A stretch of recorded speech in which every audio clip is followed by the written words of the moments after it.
thank you very much for joining me. It is Friday, May 23rd, 2025. They just had a magnitude 3.8 earthquake near Yellowstone, Wyoming, the super volcano. So far, 6 people said that they felt it. USGS has given it an intensity level of 4. This earthquake was west of the Grand Tetons fault zone, which is drawn out in red here, north of Salt Lake City, which is down over here. Yeah, I was working on making a video about earthquakes there at Yellowstone and around the world, and the earthquake that occurred yesterday in Greece. And as I got done recording, yeah, this earthquake came in about 40 minutes ago as of making this video. There was a magnitude 5.3 close to the same location back in 2017. To the north a little bit, back in 2013, there was a magnitude 3.6. Here's the felt reports that we got. Afton, intensity level 4, 1 report from there.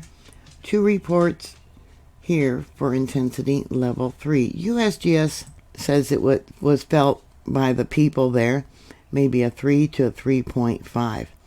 Felt indoors by many, outdoors by a few. They were woken up. Dishes, windows, doors were rattling. Automobiles would have been rocking noticeably. I come up with a magnitude 4.14. This is the monitor at Moose Creek, Idaho. Look at the gases. Yeah, the heated water. Yeah, the toxic gases that came up. Yeah, it rattled for quite a few minutes. Oops, went off the line. There we go.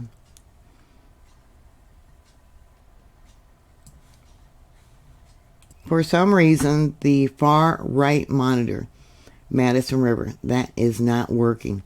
But in the center, we have Denny Creek here. And we do have data that's missing. Yeah, fault movement here. Yeah, a long P wave on it. That's the first wave of the earthquake that goes directly through the earth.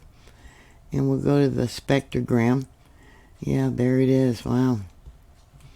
And I'll pull it over. It shows 2 popping here. 2 marked in red, and there was one before that. In my other video, I'm going to add it to this one. I talked about how the ground there has been popping. Lots of popping going on because of the magma that is rising up, putting pressure on the crust of the earth. This is the only earthquake that they are reporting. And there was another one that, well, you can see we got lots of little ones here. Lots of little ones here at Denny Creek. Yeah, fairly shallow. We got another one there. That's real shallow. But on the Moose Creek, Idaho monitor, there is another one that's marked in red that occurred last night. Right there. And they're not reporting it. Right there. That was fairly deep. So I'm going to go through this. The live webcam has been down since, probably a week and a half now. So we can't see what's going on, and the static cam is not working too. So I'm going to play for you next my report that I did about Yellowstone before this large earthquake, and other earthquakes around the world. Hi everyone, I'm glad you're here. Thank you very much for joining me. It is Friday, May 23rd. I thought I would cover earthquakes within the last 24 hours of a magnitude 5 or larger. The webcam, well, I think Trump needs to bring in Doge and do something about what's going on at USGS. Yeah, the webcam is still not working. I went as far back as the 10th of this month when it started acting up. And it's been probably down almost 2 weeks. This is the last image they have from the static cam. That's not even working.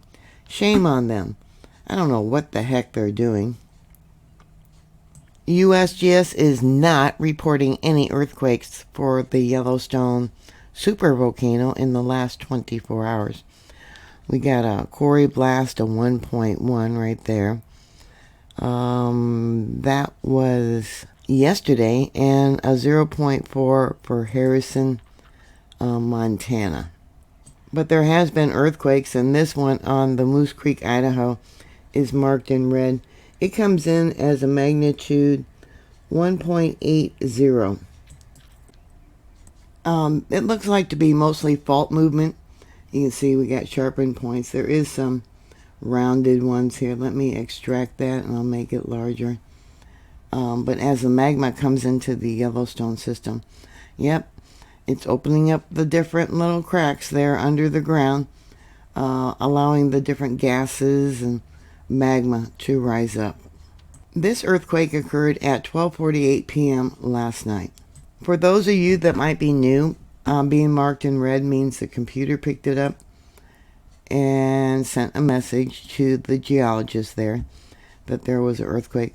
We got other little ones here too that are not being reported. This one was earlier. And let me bring this down. This is probably the most recent one for this monitor. It's not marked in red, but yeah, it is a small earthquake popping. See that? This one occurred at 3:14 a.m. today. Here we have the monitor for Denny Creek. Here's the earthquake. Yeah, pop, pop, pop, pop. Yeah, slow moving tremors. Yeah, it looks like all fault movement. This incident happened at about 10:06 p.m. last night. Once again, it's Denny Creek. Let me close this out. We got some more over here. Yeah. Got another one there.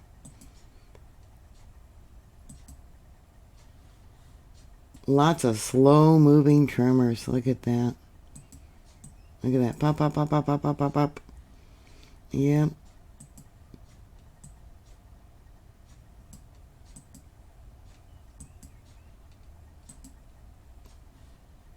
And these were shallow. Yeah, very shallow. You can see the heat and the gases that came up. This is the Madison River area. I have data that for some reason wouldn't download. Also, too, it wasn't available. But we got another one right here marked in red. At 7:56 p.m. local time. Yeah, and it only goes as far as... Yeah, see that? Okay. About 1:30 a.m. today. Yeah, so we're missing data. I don't know why. But anyways, this one is marked in red. And that comes in as a magnitude 1.49. Here you can see we got a large gap of data missing. So not only the camera not working, the monitors, I think they're being shut off. I think when things act up, they deliberately don't let us see the data. Let's see here. Yeah. Nothing very, very large. Everything looks like to be under a magnitude 2.0. Oh, we got some more. Let's see. Yeah, look at the heat coming up. Worldwide, there's been 89 earthquakes of a magnitude 4.5 or greater. But I only put in the ones that were a 5 or greater. We got a 5.2 for Alaska, a Kutan, Alaska, and this is all caused by subduction. You can see this area. It's not far from where in 1946 there was a magnitude 9.3, and it also created a tsunami. Let me bring this out. USGS said it was a depth of 10 kilometers, which they often do when they're not quite sure how deep the earthquake was. Or that would be about 6 miles. Yurikawa, Japan, had a magnitude 5.4. That was 36 miles in depth. That was near the Dakota collision zone. And yeah, it's right along there. I've talked about this area because there's been quite a few earthquakes. Yeah, you can see we got 6.2, 6.6. And then to the north a little bit. It actually all joins up here. A 7.0, and then 1905, a 7.5. I think this is the area in the past where they have seen oarfish.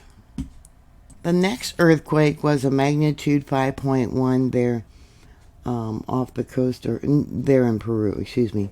I was thinking it was off the coast. I've noticed they've had quite a few earthquakes lately since the new pope was elected. Maybe I'm just noticing them more. I don't know. Here you can see we got a 5.0, 5.3, 5.0. Yeah, and no one said they felt it. It was, again, 6 miles in depth, or 10 kilometers. Then there was a magnitude 5.7 by Bengkulu, Indonesia. Yeah, okay, got it mixed up. That one was off the coast. Okay, we'll bring it out here. Luckily, that earthquake was really deep because this was a thrust earthquake. 9 people said they did feel it, and USGS gave it an intensity level of 6. Yeah, they got damage. So let's bring this in. Okay, Bengkulu, intensity level 6, 7 reports from there. Intensity level 5, 1 from there. Now, intensity level 6 means it was felt by all. The people were frightened and ran outdoors. Falling plaster and chimneys. Damage small. So, like I said, they did have damage. The next earthquake was El Salvador. Luckily, those solar winds that came from that coronal mass ejection off the northern part of the sun did not impact us, because we would probably have a lot more earthquakes. And I'll bring this out. Yeah, this is along the Middle American Trench where we got subduction going on. Yeah. Go back to that location. Lots of earthquakes happen here. Yeah. The largest earthquake within this location was back in 1926, a magnitude 7.1. This earthquake was really deep, and once again, they were lucky it was so deep because, again, it was a thrust earthquake. It very easily could cause a tsunami if it had been shallower. 4 people said they felt it. Looks like by San Salvador, which is 131 kilometers to the north a little bit, northwest. There was 1 report from there. So that would be about 81 miles, I believe, maybe 84. El Rosero, intensity level 3. And then we got another one way over here. Let's see. La Criba, 151 kilometers to the east. Right down here is that earthquake. So that would be about 93 miles, intensity level 2. Yeah, just light shaking, intensity level 3 there. And 2 there, intensity level. Then there was a magnitude 5.0 south of Australia. Made me want to think to look up for the earthquakes here. Yeah, up over here is Australia, right there. They call this the Arctic Ridge. Yeah, and this is Tasmania, I believe. Anyways, so I thought I would look up earthquakes later for Australia, because yeah, it's a spreading center. Again, they don't know how deep it really was, 6 miles or 10 kilometers. They always say that when they don't know. So this is the Western Indian Antarctic Ridge. Did I say the Arctic? I might have. And that brings us all the way up until the 22nd. South Indian Ocean had a magnitude 5.7. Again, guessing. 6.2 miles in depth. A 5.3, same location. Oh, and then Greece. Yeah, Greece had a magnitude 6.2 yesterday. This was the largest within the last 24 hours. Going to Google Earth, here's the location of that earthquake, and I'll bring it out. Yeah, as you remember, those that follow me, yeah, there was a swarm of earthquakes up over here to the north. Something's going on. A lot of people evacuated from this one location, the island. You know, we got the collision of the African plate and the Eurasian plate going on here. The African plate is subducting going northward, and that's towards the Aegean Sea plate. And the Aegean Sea plate is moving southward. This magnitude 6.2 earthquake was felt as far as Athens, Greece.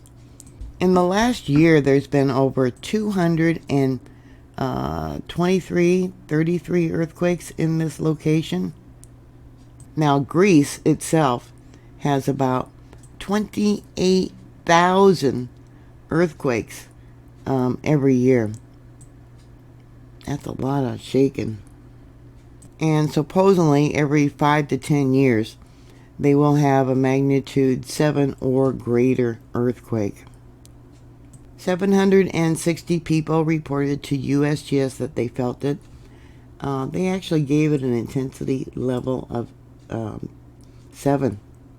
This is what's called a reverse thrust earthquake. And again, 7 means, everyone ran outdoors, damage to buildings. It would, depend on the quality of the construction. And it would have been noticed by drivers. Yeah, their autos and trucks would have been shaking. Yeah, there's the felt report. It's like, wow, all the way over there to Athens. Yeah. Let's see here. Yeah, intensity level 5. But we got 7.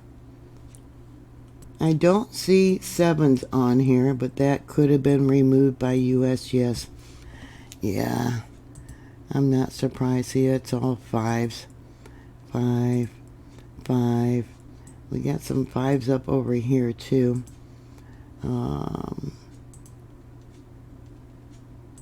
Yeah, I don't know why they do that. People might ask, well, why are we having so many earthquakes of late? Well, as our Earth's magnetic field weakens, yeah, we're going to have more and more earthquakes around the world. People need to be aware of that and prepare. So what are your thoughts? Thank you very much for watching.